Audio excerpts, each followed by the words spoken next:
Thank you, Kirtika. Thank you, Amit and Rima. So how are you guys doing? I'm Rashi, and I'm going to be your host for the next 2 days. Once again, I extend a very warm welcome to all of you to ISB Digital Summit. So before we go on with our next talk, I have a very important announcement to make. I request everybody to please put your mobile phones on silent mode. Thank you. And in the interest of time, Rima is going to be our timekeeper, and this for the speakers. You have been given time slots, so it is our sincere request to stick to it.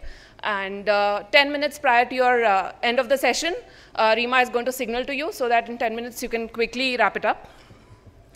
Okay, so up next, it gives me immense pleasure to introduce you to Professor Anindya Ghose, who's going to talk now about mobile economy and location-based marketing. Professor Ghosh is a professor of information operations and management sciences and a professor of marketing at New York University's Leonard N. Stern School of Business. He's the co-director for the Center for Business Analytics at NYU Stern. He's the Robert L. Dale Atkins Rosen Faculty Fellow and a Daniel P. Paduano Fellow of Business Ethics at NYU Stern. He has served as a visiting professor at the Wharton School of Business and an affiliated faculty at Carnegie Mellon University. He's an expert in quantifying the economic value from user-generated content in social media, estimating the value of search engine advertising, modeling consumer behavior on the mobile internet, and estimating the ROI of mobile marketing, examining the drivers of crowdfunding, and measuring the welfare impact of the internet and electronic markets. Please join me in welcoming Professor to the dais.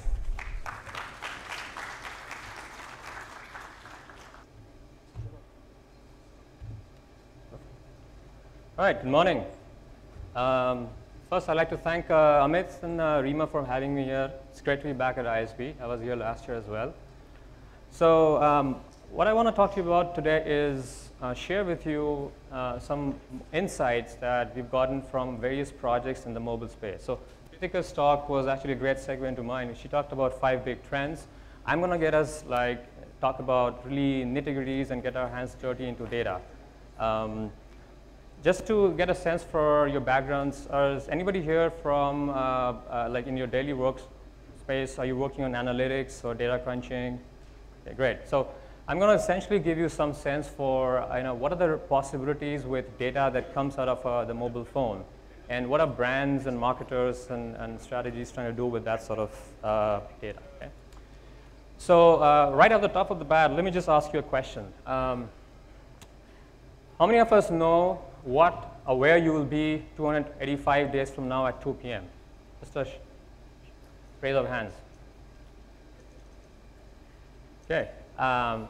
Would it keep you out if I were to say that I do?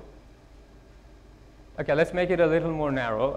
How many of us are interested in finding out if the drive to the beach or maybe to the airport 3 weeks from now is going to be crowded or not? And then going one more level deeper, in about 4 days, you are going to be away or about 100 yards from your nearest hair salon. Well, would you be interested in a 50% discount from that hair salon? Right. So the reason I ask you these questions is because these are the kind of questions that are possible for us using the data to actually answer. And what I'll show you next is a series of projects that we've undertaken in about 4 different countries that gives us access to this really granular atomic data sets and lets us figure out some very actionable insights about what brands and marketers can do. Okay? So I bring this up because I wanted to give a shout out to Microsoft. Microsoft has this very fascinating project called the Far Out Project. And what they did is the questions I posed earlier, these are kind of questions they were able to answer by using millions of data points from about a few hundred volunteers in the state of Washington in the US, where essentially these volunteers let Microsoft track their whereabouts using their smartphones.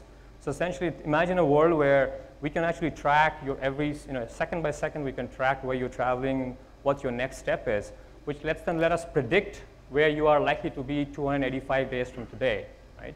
And then offer you actionable insights accordingly. Okay, so where is all this data coming from? So again, Kritika talked about the fact that all of us are engaged in one way or the other with mobile phones, right? So whether it's a smartphone or a feature phone, the device is very personal. And the first thing we might be doing is, wherever we are, we have access to the device. When we first walk into a restaurant, we're checking in, sharing that update with our friends. And we're probably not too far away from a world where if someone's in trouble, we might actually be taking the picture first, put it up on our Facebook, get some likes, and that increases our cloud score, et cetera, right? What this is enabling is this is massive ecosystem where the smartphone may be one device, but there are different parts of the industry and ecosystem that are impacted by this one device, right? And it's because this one device lets us give very interesting actionable insights using 5 different platforms at least. So think about the fact that Kritika talked about this as well, that 50% of the world's internet traffic is going to come from smartphones within the next year or so. So we are in this world where mobile content is being generated at this rapid pace. 90% of all of the world's content was generated in the last 2 years. And think about the fact that apps, every meaningful part of our lives is now affected by mobile apps in one way or the other. When we are inside a store, we are often engaging in what we call showrooming, which is this very nascent phenomena where people are actually checking prices of competitive products. So if you're inside a store, you are able to check prices of offered by the competition. Or you might be checking the reviews of those products that you intend to buy. And then you end up buying elsewhere. So that's known as showrooming, and that's a nascent phenomenon in mobile as well. Mobile commerce is finally here. So people are buying lots of digital products. In our own projects, we've seen people engaging in buying travel products, banking, media, and so on and so forth. And then finally, between the world of ads and the world of multiple devices, we are seeing this pattern where people often start a certain session with a smartphone, and then they gravitate to a tablet, and then finally end up buying on a PC. So essentially, if you were one of those consumers, then what is really critical is if you can actually track your path to purchase. Because each one of us behaves in a different way. Some of us start a session on a PC, then we might be surfing back at home at night using a tablet, and then deciding to buy next day on our smartphones, right? And so again, the path to purchase varies from individual to individual. So if you're a brand or a marketer trying to reach the consumer, it's really critical for us to figure out where exactly in that path to purchase are you and which device you're likely to use. So again, what I'll be offering you is over the next few minutes walk you through like 6 to 7 different projects where essentially we are trying to wrap our head around all of these issues. And at the end, the fundamental question was simple, which is just try and get a better sense for consumer behavior across these devices, across all of these platforms. So what I'll do is, in the interest of time, I'm going to breeze you through a few different projects. And as you will see, the data is coming from a variety of different countries. So in the US, we've got data from Germany and Europe, and also from Asia and China and South Korea. Fundamentally, one of the most remarkable things I've seen is the way data gets generated and stored. And there are quite some distinct differences across these countries. But at the end of the day, consumer behavior largely remains the same. So in other words, people are really the same, whether they are in South Korea or in the US or China. Our behavior isn't that dramatically different. But I'll show you some insight that we received from all of these. And what is really fascinating about this data set is that it is second-to-second interaction. So in other words, for the sample of people we're looking at, we're able to observe every single interaction they have with their smartphones and capture that moving from one location to another location, and capture the interaction with other people as well. So if I'm sending an SMS messages, or I'm making voice calls, or a multimedia messages, we're able to capture all of this, and then essentially grind and mine all of that data to come up with some actionable insights. Okay, so here we go. This is a project we did with Korea Telecom and SK Telecom in South Korea. This is the city of Seoul. The question they were interested in asking us was, if we give you access to consumer data on mobile content consumption and creation. So the fact that half the time you're on mobile devices, generating content on YouTube or Facebook or Twitter, or sometimes you're reading news on Times of India, right? It's a variety of different kinds of information that we are consuming, and sometimes you're also creating. So if you have access to that, and if you have access to your location data as well, then what are the kind of things we could do with that information? So more importantly, what are the kind of insights that marketers and brands could get and from something like that? So imagine a world where this is one consumer. This person goes from point A to point B, and the same day then he or she goes from point B to point C, and then it's coming back from point C to point A, right? And another day, the exact same consumer, maybe a day from now or 2 days from now, he or she starts from point A to point B, goes from B to C, and then instead of coming back to D right away, this person goes to a new spot, point D, and then comes back to point E, and then finally goes back to F, right? So you can imagine that A might be a home, B might be a workplace, C might be a client call, and back. But on a certain day, this person is making 2 additional visits as well. It could be 2 additional client calls, or it could be 2 additional visits unrelated to the workplace. So what we wanted to do was figure out that if we have information on a large panel of consumers about their daily traveling habits, then can we actually do something with that sort of data, right? And what we wanted to figure out is between the average traveling patterns of an individual and sort of the days when this person digresses from the standard route, which day is a better predictor of when this person would be responding to a targeted advertisement. In other words, if a certain day you're commuting back from work to home and making a client call and coming back, is that the day you're more likely to respond to a targeted message? Or a day where you're actually digressing from your standard path, you're making 2 or 3 additional stops, is that the day when you're more likely to actually respond to a targeted ad? Right? And so what we see, the first thing we found out was the variance of your travel patterns is a far better predictor of how you'd respond to targeted mobile advertising or targeted mobile commercial products compared to the mean. In other words, imagine like if a certain day you are commuting from, let's say, this place to Begumpet to Banjara Hills and back and forth, and another day you're actually making 3 or 2 additional stops in addition to Banjara Hills and Begumpet, then what we see is that the second day we're actually making those additional stops, you're far more likely to respond to a targeted ad. Okay? In other words, again, why this becomes interesting is because at the end of the day, brands are trying to reach you at the right time, at the right place, on the right device, right? And we wanted to figure out is, are they better off doing this when you are likely to travel on a standard path versus when you're likely to deviate. Okay? So that led us got thinking about, well, this was this is what the data is telling us, right? But this is still a hypothesis, and we got to test it, right? And the best way to test it is to run some control experiments. So then we worked with a consortium of companies who we shared this data with them and the findings, and they were intrigued and said, yeah, let's come together. We are going to run these experiments with you. Let's do it step by step. But the first thing we wanted to see is, mobile advertising often gets a bad rap for not being effective. So we wanted to figure out, well, how soon do mobile shoppers actually convert, right? So you see a targeted advertisement or a targeted message. It could be through SMS. It could be your display ad on a site that you're browsing. It could be an ad within an app, right? We have, or the companies who are working on this, they have the intelligence to track you on these multiple platforms. So what we wanted to figure out is how soon do people convert?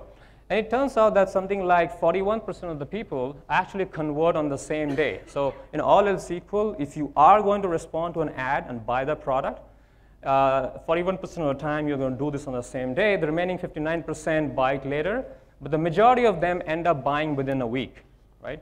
So in the digital world, one of the holy grails of marketing is what we call attribution, right? So I'm sure some of you are familiar with this notion of attribution. The fact that there's so many different media that reaches us, and we want to give adequate credit to the right media, and we don't know how to do this. So in such a situation, this notion of exactly how long it takes for a consumer to respond to an ad and buy the product becomes important, because that directly affects your ROI, right?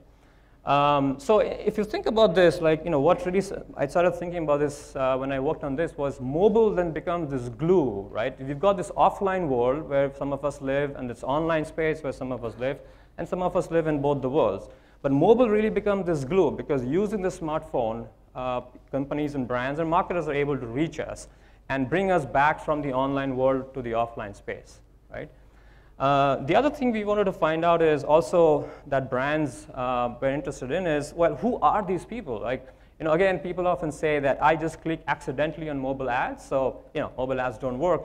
But it's not entirely true. So what we did is we went back and looked at the entire transaction history of all those people who bought products, responded to those ads.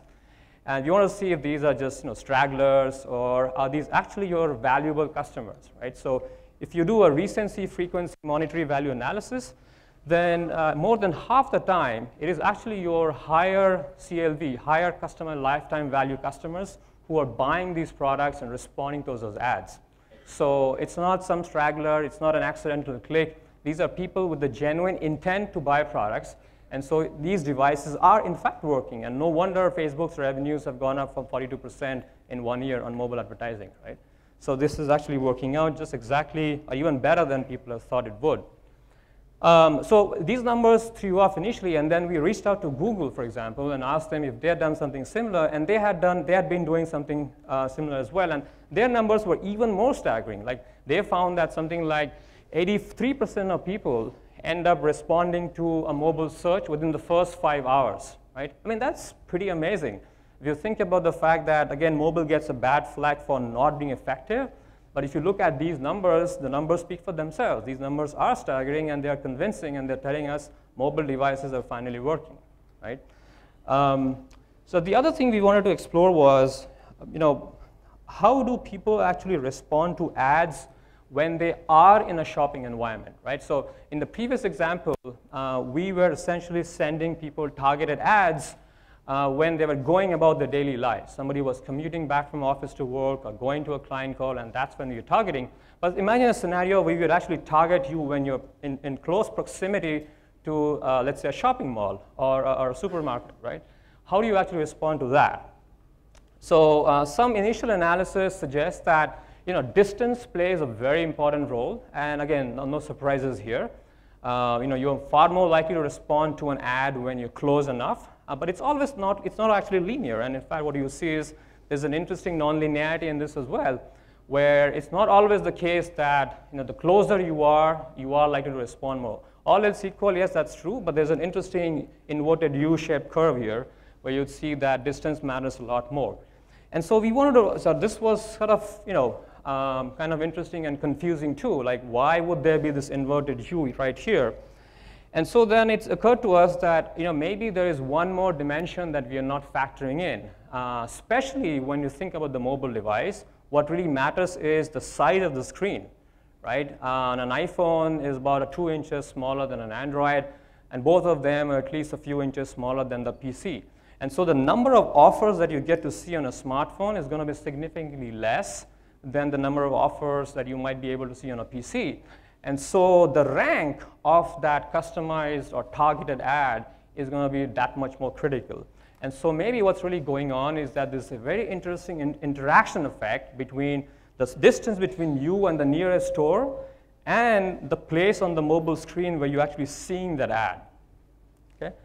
And so essentially what we wanted to do was disentangle these three-way interactions. So as I said over there, you're trying to disentangle what is the percentage of the discount that a brand needs to send you in order to incentivize you to come and actually redeem that coupon in a store, right? So if you're walking past, let's say, Starbucks or a restaurant that you often pass by, and the restaurant is able to figure out that you are actually walking past it, and it sends you a targeted coupon. Well, so how far do you need to be from the restaurant for them to actually send you the right optimal discount value?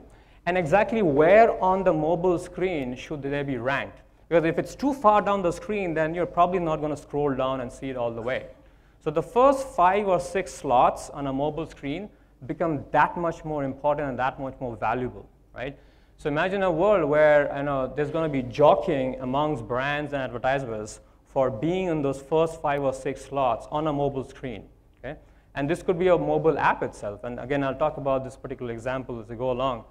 So what we did is this was a project with companies in Western Europe, mostly in Germany, but also in Italy. And essentially what we wanted to do was say, let's say we work with a bunch of retailers and shoppers and shopping markets and so on, and we would want them to advertise on a single mobile app, right? So we worked with about 150,000 consumers in this particular project, spread across half a dozen cities in Western Europe. And we asked them all, first of all, download this particular app on your smartphone. This app is going to give you access to the most recent discounts from the stores based on where exactly you are in real time. Okay? And the thing that you see on the top over here is that you see that some of these offers have information on the distance. So this one says that you are 1.3 kilometers away from this particular store, which is giving you so much of a discount. You're about 1.4 kilometers away, 1.6, and so on and so forth, right? And so a different version of the same control experiment will actually hide the distance information and only reveal information on the prices. So at the end of the day, if what I'm trying to do is I'm trying to disentangle, is it the price that is trying to incentivize you to come to the store, or is it the distance, or is it the rank of their offer? There are three dimensions that are being utilized here by brands and marketers. And what we want to do is disentangle each of these three effects and see if we can come up with some very simple, quantifiable insights on exactly what is the value of 1 kilometer distance between you and the store, or exactly what is the value of a €1 discount on the product and your incentive to come to the store. Okay. And so this would also involve a massive randomized field experiment. This involved working with close to a dozen different companies, all of whom had to advertise their brands and products on this particular app.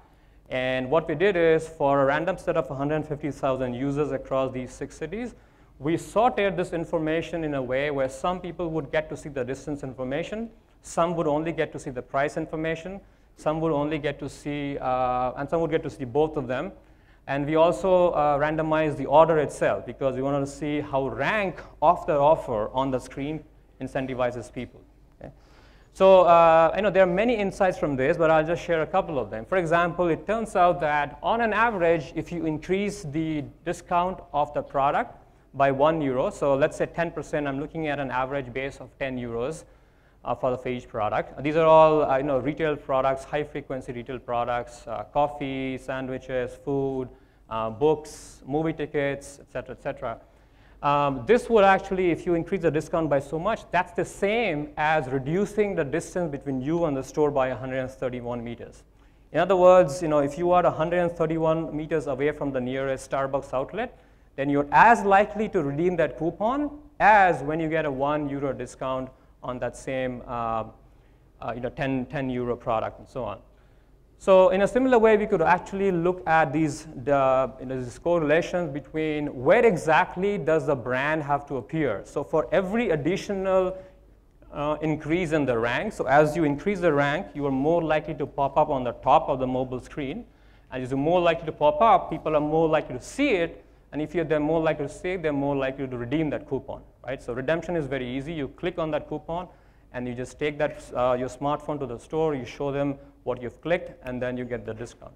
So for every additional improvement in rank by 1 unit, that has the same effect as reducing the product by €1.2, or about 12%, and so on, right?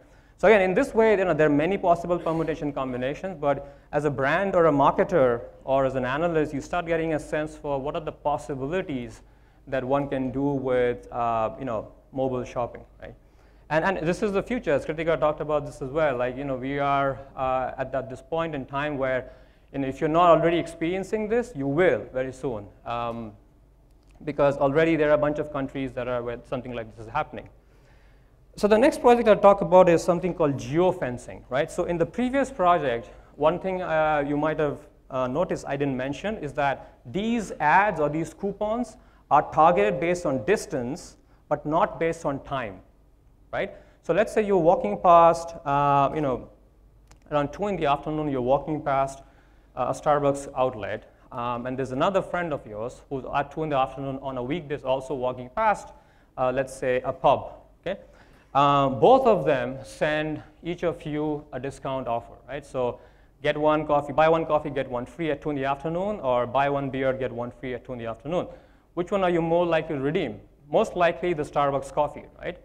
But the same offer, if you switch the time from 2 in the afternoon to 8 in the evening, then you're probably more likely to go to the pub and redeem that beer pub.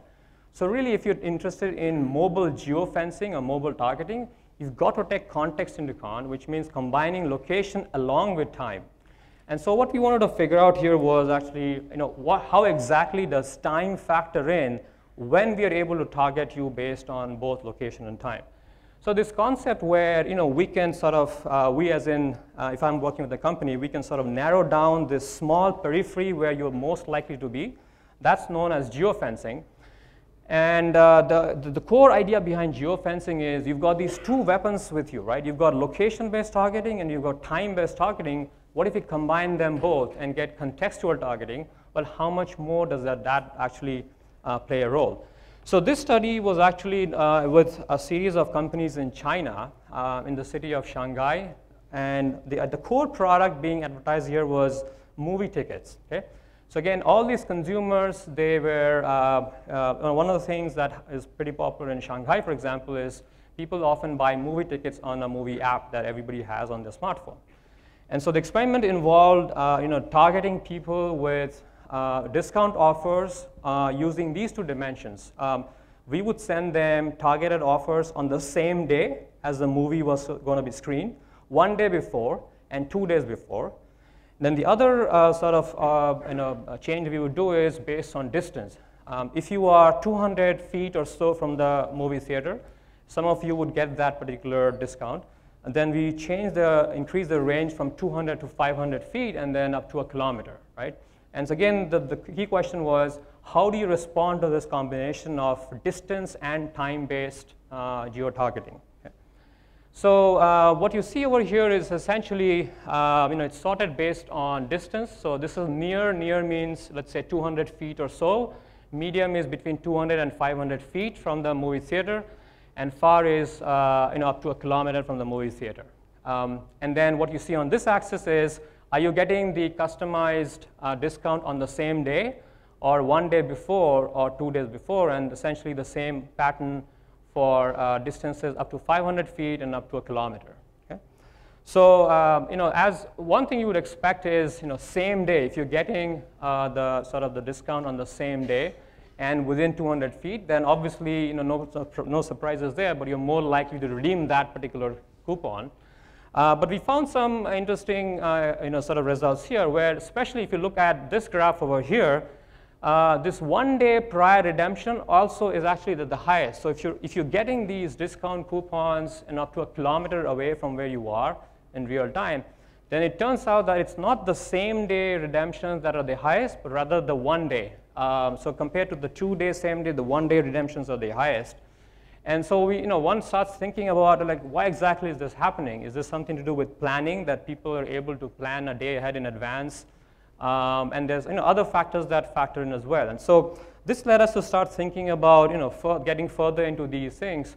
And then the idea is, as you start getting all these insights, then you can really narrow down the scope and the geofencing perimeter beyond which you're unlikely to reach a consumer, right?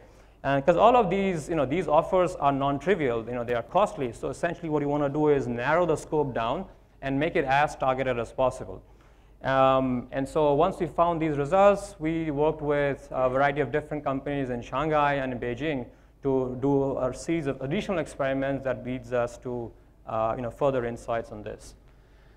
All right, so far I've been talking about one device, right? I've been talking about the smartphone and how people are responding to the smartphone. But what we also see is that we are entering this world of multi-screen usage. In other words, many of us have a smartphone, we have a tablet, we have a PC, and so our shopping behavior might change based on which device we are using, right? So people might self-select into using a certain device for a certain shopping occasion based on what they're trying to do. So next, what I was sort of curious to work on was look at the same user's behavior across multiple devices. In other words, I wanted to study a sample of users who have all three devices, smartphones, tablets, and PCs, and get a sense for when exactly are people switching between these devices and buying the product, right? Again, the insights have interesting implications. So The experiment was about changing the complexity of the task. Okay, so on the left-hand axis, essentially, it's the least complex. It's a very simple product that you're buying, and I'll explain what I mean by that. And as you go to the right, the product becomes that much more complex, multi-attributes, so it requires more cognitive thinking. It's something that you don't buy that often, so it requires more experience. And so what we see is when the task is very simple, when it's actually not a complicated product, and in this case, we are looking at airlines travel, right? So let's say you're a consultant, and every Monday morning, you go from Hyderabad to Bombay or Bangalore, and every Thursday evening, you come back, right? Typical consulting lifestyle.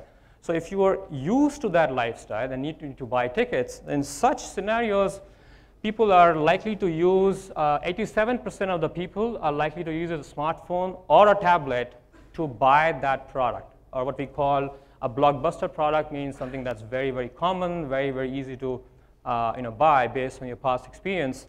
Now, as you change the complexity a little bit, let's say you have to make one additional stop instead of going from Hyderabad to Bangalore.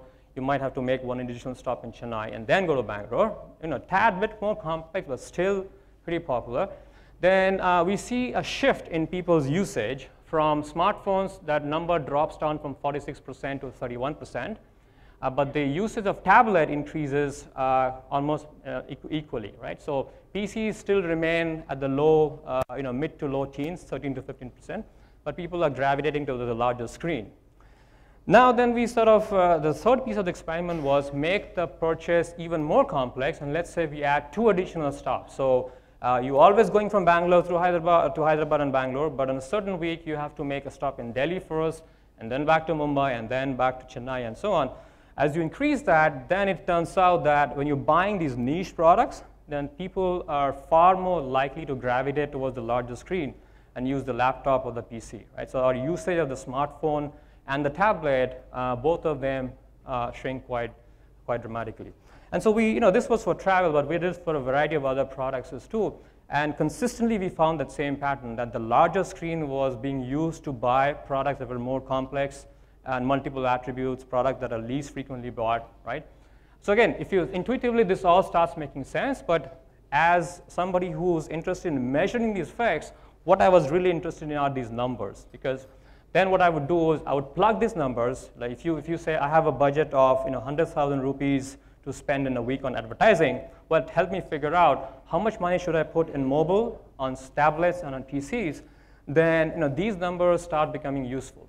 Okay, I'm going to be using these numbers, plug them in my model, and which spits out how much are the ads worth in each of these spaces. Which this particular project then led to sort of the sequential follow-up project, which is again a question that brands and marketers often ask us, which is, hey, so this is my budget, right? And I'm trying to decide between allocating so much money on the mobile world and on the PC world, right? So I mean, this is a famous, I'm sure many of you recognize Gangnam Style, right? And Google made, this might be known as well, they made $6 million in 3 months simply by showing display ads anytime somebody saw Gangnam Style, right? So for advertisers and marketers, it becomes interesting to find out that if this is my monthly budget or this is my weekly budget, and I'm just trying to wrap my head around how much money do I put on a PC advertising versus mobile display advertising, how do I do this, right? And more importantly, like, should I even bother to advertise to the same consumer on multiple platforms, right? I mean, it's costly, so maybe I should just show the ad once on the PC and then forget about it. Like, why do I need to show the ad to the same consumer when he or she's on a tablet or a smartphone, right? So in other words, what they were interested in is, are there these interdependencies or synergies between people's cross-device consumption, right? So if I get to see the same ad multiple times, once on the PC, once on a smartphone, does that actually reinforce my purchase propensity? Or does it actually lead to some sort of cannibalization where I get super annoyed by being shown the ad frequently and I stop, my intent to buy the product actually goes down? I mean, that has a completely opposite effect of increasing the product propensity. So what we did is we essentially, again, worked with a variety of brands to run these randomized field experiments. And the idea was pretty simple, that there's going to be a bunch of consumers who will get to see the ad only on the smartphone. another set of consumers who will get to see the ad on the tablet, and then another set who will get to see the ad on the PC. And then we made sure that we had the same panel of users, because essentially we want to track this at the user level, right? So what you see here is that when I'm comparing the weeks between when web-only means the ad was only shown on the PC. So these weeks, the ad was only shown on the PC. And in this week, the same user got to see the ad on both the PC and the smartphone. Okay? And I'm trying to figure out that does seeing the same ad twice on these two different media reinforce my conversion rate and purchase propensity. And so, yeah, it turns out that, in fact, if you look at the conversion rate, it's actually considerably higher, almost 36% higher. So seeing that same ad twice on both the mobile device and on the PC is increasing my purchase propensity on the PC. However, there's a tad bit drop on the mobile channel, right? And so people were, even I was perplexed by exactly what's going on here. And so what was going on is that people are seeing the ad on the mobile device, but a lot of them end up buying the product on the PC. So again, if I care about measurement, right, and if I look at the final conversion rate, I'm going to have a knee-jerk reaction and say, mobile ads don't work. But that's wrong, because mobile ads are in fact what's triggering the entire purchase. So the fact that I'm able to reach you at the right time and the right place using the smartphone triggers that purchase in you. And you might end up buying it on the PC, but that doesn't take credit away from the smartphone. So a lot of these insights you can get these insights by mining the data and really looking at how individual users are behaving in all of these platforms. And so that was really sort of an eye-opening insight for us, because that gave us ideas on, okay, so if I'm a brand or a marketer, what's happening to my total sales? Our total sales, at the end of the day, look, if you think about attribution, then you care about allocation of budgets.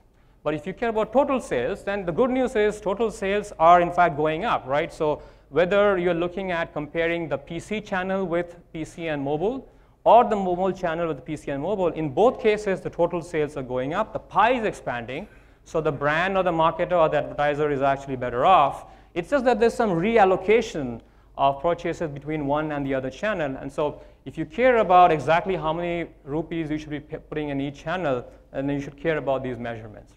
And that was the core idea behind what we did. So, which then naturally made us think about, what are there synergies between people who are using multiple devices? So in other words, this is a pretty common phenomena, right? This is a snapshot from Google's Insight study from last year, which is what I was alluding to before, that people are, we are very diverse in how we end up buying the product. Some of us start the purchase on a smartphone, then we move to a laptop, then to a tablet. Some of us start on a laptop, then move to a smartphone, then wrap up on a tablet, and so on and so forth. So one of the questions that really intrigued me and the companies we worked with was, are there synergies, cross-device synergies between people who use these devices? In other words, are you more likely to buy a product when you use 2 devices or 3 devices as opposed to when you're using just one? Okay? And are you more likely to buy frequently when you use multiple devices? In other words, are there some intrinsic differences between people who are using multiple devices versus those who are just using one? And I'm not talking about income differences, right? So naturally, the first thing that would come to my mind is, well, people who have 3 devices are probably better off. And that's not what we're getting at. What we're getting at is fundamentally is the behavior of people who have multiple devices, is that different from people who use one devices? Many people can afford to have multiple devices, but they choose not to. So we wanted to really disentangle those effects. And this was a project with Alibaba and Taobao, which are the 2 largest e-commerce firms in China. And Alibaba right now is touted as even bigger than Amazon. So they gave us all of their 2-year panel data on more than 1 million consumers. And we are able to track, again, for all those million users, what are the devices they're using, at what point in time are they switching from one to the other, because any purchase requires you to sign in using an email ID. So we were able to track all of that and essentially just wrap our head around, are there these cross-device synergies between people who use multiple devices? And it turns out that yes, there is. So in fact, consumers purchase more frequently through smartphones when they're also using tablets. And in fact, they purchase more frequently when they're using tablets in addition to smartphones. The effect was asymmetric. So the single biggest driver of mobile commerce was tablet. Okay? So the effect of tablet usage on the smartphones was far stronger than the other way around. And in fact, what we see, and I'll show you next on the next slide, is that tablets were causing the change in market reallocation from drawing sales away from PCs to pumping in sales through smartphones. Okay? So for example, this is what you see over here, that the introduction of tablets, this is around August 2011, when the tablets were first introduced in China. And this is, we are looking at a point where, if you look at the first 3 years, right, the sales were pretty much flat. These are smartphone sales. Okay? Smartphone sales were flat, and we looked at this exogenous shock that Apple came up with the tablet, and then pretty soon Samsung came up with its own set. And then there was this steep jump in smartphone sales. So this is again at this individual user level, and we're looking at how my purchase of a tablet changes or increases my consumption through the smartphone. Right? So clearly there was this strong spillover from tablets to smartphones. On the other hand, they were in fact taking sales away from PCs. Right? So again, the first plot is the sale of all these products over the last 3 years from Alibaba and Taobao, the two largest e-commerce markets in China. And what you see is that the sales were flat. As soon as the tablets were introduced, people essentially started using smartphones and tablets to end up buying the product that they would have bought through PCs. Okay. So the last thing I want to talk about is this world of mobile apps. And as I said before, the first thing I started by talking about is clearly every meaningful part of our lives is affected by mobile apps, right? But the app might sound like a trivial part of the ecosystem, but fundamentally there is deep questions that one has to think about. For example, how would you price an app? I mean, 2/3 of the app on iTunes are free. 3/4 of the apps on Android are free, roughly speaking. Well, so the ones that are not free, if you're an app developer, how should you price an app? If you think about an app developer's potential for monetization, this person has two ways of doing it. Either you charge a price for the app, okay, and then you promise not to have ads within the app, because a lot of people get annoyed by ads. Or you say, what, my app is free, but I'm going to monetize myself by having ads shown to you during the use of the app. Okay? And so what we did in this project was, this was using data from both Apple and Android across 3 countries, the US, China, and South Korea. And we looked at essentially what should be the optimal price of an app, right? How should you price an app so that you make the same revenues as a developer, whether you are giving it for free and then monetizing it through ads, or you're actually charging a price for that app and promising not to show any ads in it, right? So at what point, and we did this for all the 12 major app categories to get a sense for exactly where this number is. And the average was 54%. In other words, what we find is that if as an app developer you enable an in-app purchase, then that particular in-app purchase leads to the same increase in revenues as if you were going to discount your app by 54%, okay? Because then the volumes of downloads would make up for that. But there are many more insights that you can get from something like this. And again, what Kritika talked about was app usage is sort of challenging TV usage. And it's roughly true. So the average app usage across the world is 128 minutes. The average TV consumption is 164 minutes. So we're not there yet, but we're getting there. And so again, if you're an advertiser and you're saying, look, where do I pump in my ads? And how do I allocate my budget? Then something like this becomes useful to think about. So just to wrap things up, we are entering this world where display ads are now going to be either on your the mobile optimized site or on the mobile ad. And so right now what we are doing is we are working with China Mobile and using their eye tracking devices to figure out how does the design of an app actually influence people's behavior. In other words, if you're an advertiser, right, you've got only this much limited screen to pump an ad, right? So where on the screen should that ad come in, and at which point in the app's usage does that come in? And fundamentally, there are many questions because you can change the design based on the user that you're targeting, and so on and so forth. So just to wrap up, these are the main takeaways that I talked to you about today. I started by looking at how we can actually use your mobile data to track where you are, and based on your traveling patterns, we can incentivize you with targeted ads at the right time at the right place. we have two weapons in our hands, right? We as in brands and marketers that we care about, we have time and location, and we can do geofencing by combining both time and location. The people who are responding to mobile ads are, in fact, your valuable customers, right? These are not stragglers. These are people that you care about. If you are thinking about offering mobile coupons, then think about those three dimensions that you got to play around with. What is the price discount? What is the distance between your store and the user? And what is the rank? Our behavior changes fundamentally as the task gets more complex. Simple products, we still consistently use smartphones and tablets. As the product gets more complex or less frequently bought, we gravitate towards the larger screen.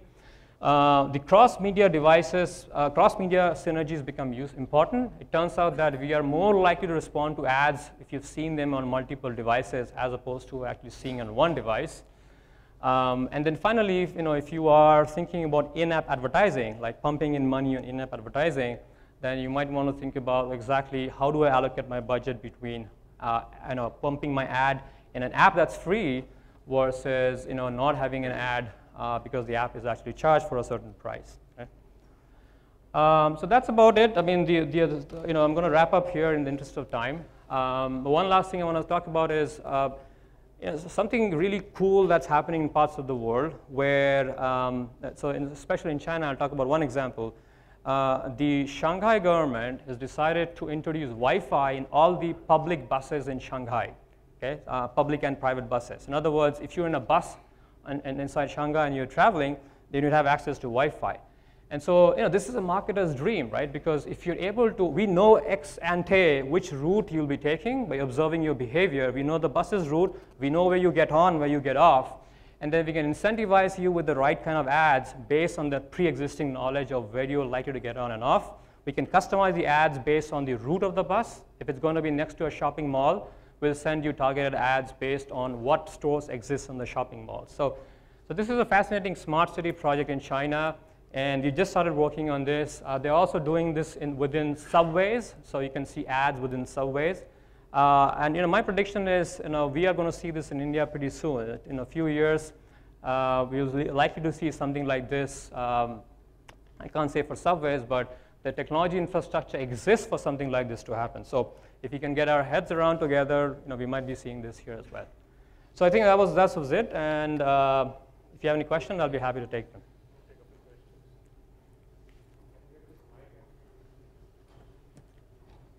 Hello. Okay, we'll open the floor for some questions. As a way of asking the question, just raise your hand, whoever has got the mic, to ask the question so that the speaker knows who's asking the question, and introduce yourself before asking the question. Okay. Hi, Anindya. Hi. I'm Varsha. So I have a question which has two parts to it. First one is looking at the social media scenario right now, considering Facebook, which has first gone online and then gone, with the app and so on for the App Store and the Google Right. Store. And there are also the examples like Instagram, which has gone only the app way, has taken that Right. approach. Yeah. Now, I want to ask you, which is the ideal kind of a scenario considering the actual users, for example, for Instagram or Facebook users, like the one who posts or one who uploads the photos and stuff. And also considering the ad revenues that you were talking about, because it's not going to be the same kind of an opportunity in app and the online social Right. media. So that's my question. Great question. So let me tell you, here's what we've seen. So the question is, should we have, let's say, I'm going to paraphrase it and make it one level higher. Should we have a mobile optimized site or a mobile app? The answer is both. If you ask me what sequence we should have it, I would say first have a mobile optimized site and then have a mobile app. And the reason I say so is what you've seen is the point at which the customer starts downloading a mobile app for your brand. Let's say you were a brand and people can buy products using the mobile app. That point is a great proxy for when the customer is turning loyal. In other words, customers who've been using the mobile optimized site for a while and then at some point they decide to download your app, that's a point which is the best proxy for when they turn loyal. So in that sense, it's a very good predictor of how much information you have with the customer. So that's why I sort of suggest that sequence. Okay, we'll take one question from here. Yeah. Raise your hand. Right. Hi, this is Prasad. Yeah. Raise your hand. He can't see from there. Okay, got you. Thank you. Can you see me now? Yeah, got you.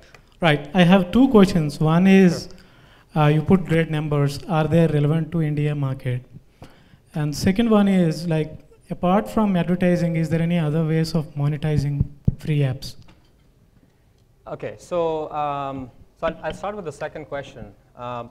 Essentially, the pricing in the app world is what we call the freemium pricing, right? So you've got apps. A lot of apps are free to start with, and at some point in time, you charge pricing. You start a price for that ad.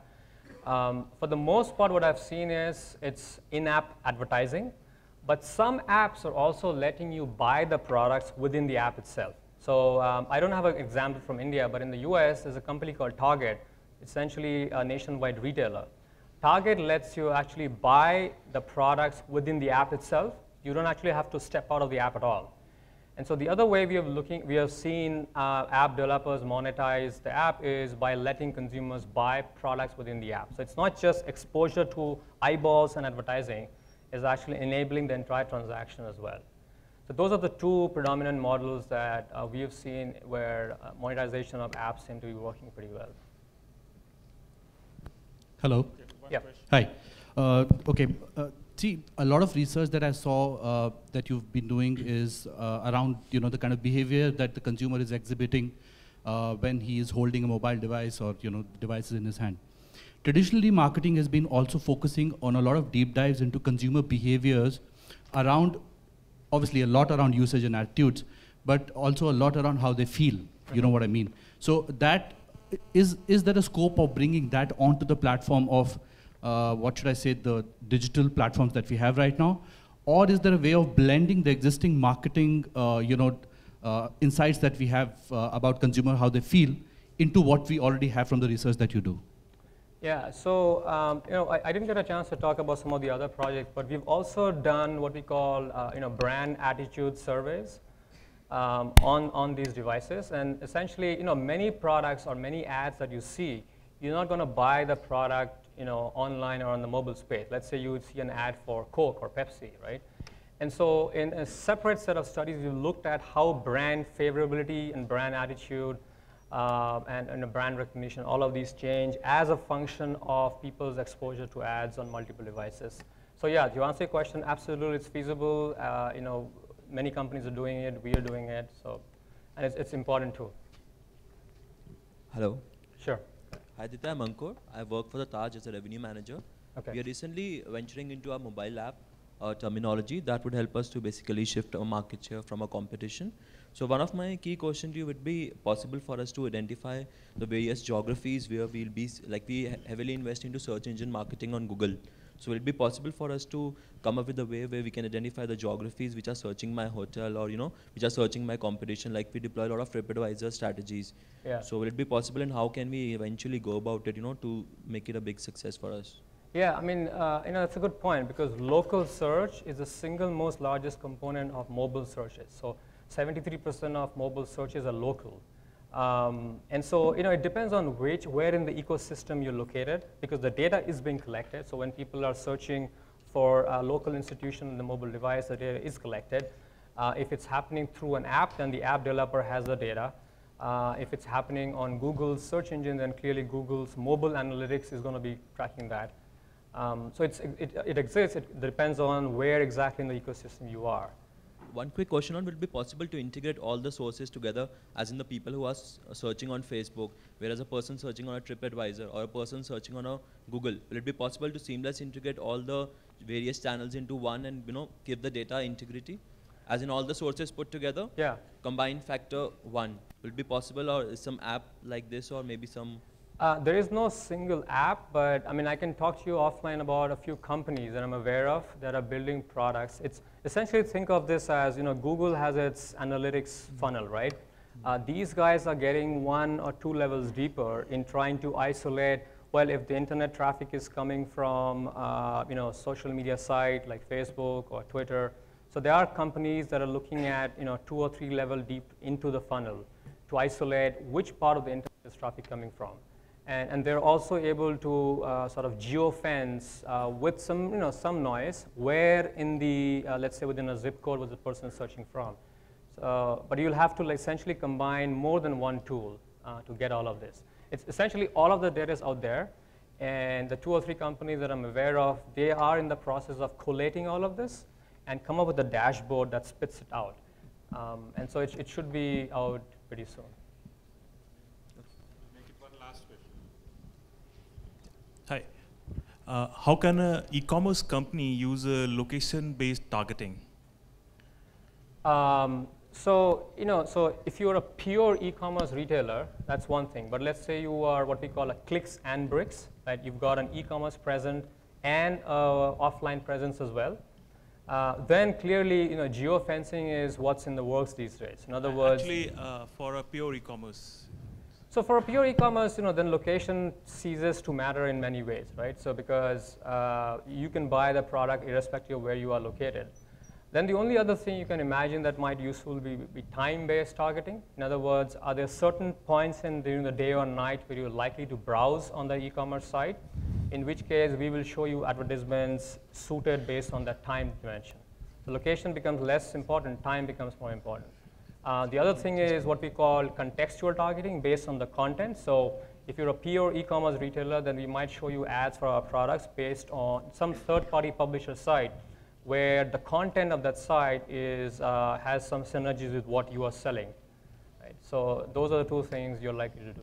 Okay, my question is in context here, to India. Okay. You said location-based marketing and the GPS is on and all that. So take, for example, a market like India where smartphones are a lower percentage.